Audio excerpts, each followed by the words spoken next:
dice Morgan Stanley, clave en 2023. Fíjense en el siguiente gráfico, que nos marca también esta mañana esta visión de que la recesión aún así está viniendo, sobre todo mirando a Reino Unido, que les decía, pone Morgan Stanley, que es el foco del huracán. Y dice Morgan Stanley que tenemos primer trimestre del 23 con el movimiento de mayor caída, sobre todo por el consumo privado. Esta parte azul, que nos marca el consumo privado, lideraría las caídas, lideraría el movimiento de destrucción de la economía británica.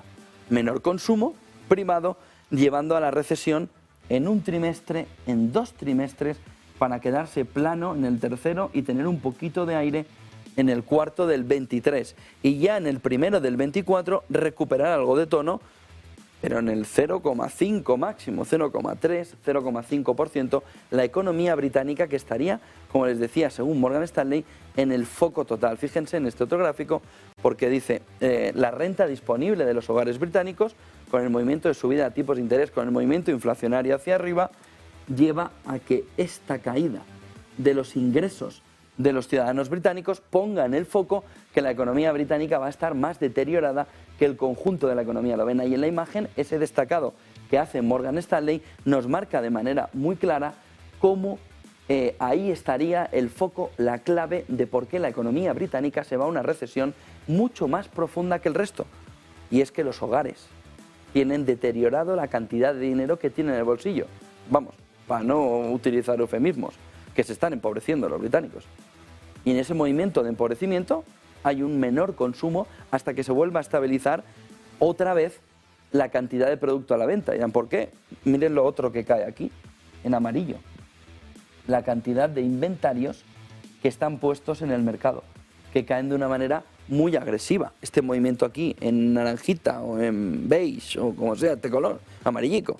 Esto nos está marcando un camino también de destrucción de inventarios al lado de la caída de la renta disponible de las familias. Miren el siguiente gráfico, que nos marca también esta mañana de qué manera la inflación no es tan sencilla de atacarla por el complejo mix que ahora mismo tiene en el conjunto, sobre todo en este caso, en el conjunto inglés del Banco de Inglaterra, son los datos, y lo que explica Morgan Stanley es cómo no solo es que haya tocado pico, que está en el proceso de una reducción, sino que tiene gran cantidad de factores que están aportando muchísimo al crecimiento de la inflación en Reino Unido. ¿Cuál sería el principal llamativo frente a Europa y Estados Unidos? La que no tiene ni energía ni alimentos, la core. La inflación normal, quitando energía, quitando alimentos, la base, el corazón, la almendra de todo ello. Todo esto nos está marcando un deterioro enorme en el bolsillo de los ciudadanos británicos. Luego estaría la parte energética, que sería la verde, luego estaría alimentos. Alimentos tarda más en perderse junto con la subyacente. Aquí se prevé, por ejemplo, que en 2024 los términos energéticos, con toda la transición que va a hacer Reino Unido, ya estén tocando términos negativos.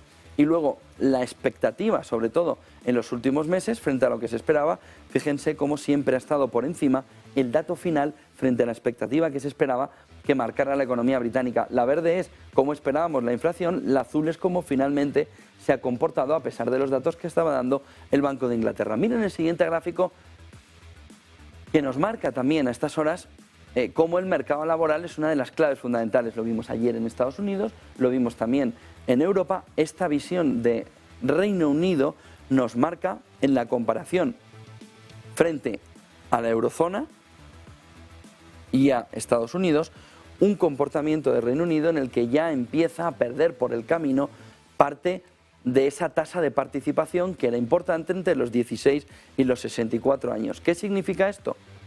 Que le va a dar presión al mercado, presión salarial. Y con esa presión salarial, aumento de la inflación vía segunda ronda inflacionaria por culpa de la subida salarial. Y la tasa de empleo, Morgan Stanley ya la ve en el entorno del 6% cuando empecemos más o menos el segundo trimestre del 2023. Un movimiento de subida que ven en el gráfico muy potente en la parte de allí. Miren el siguiente gráfico, nos quedan 15 minutos para la apertura.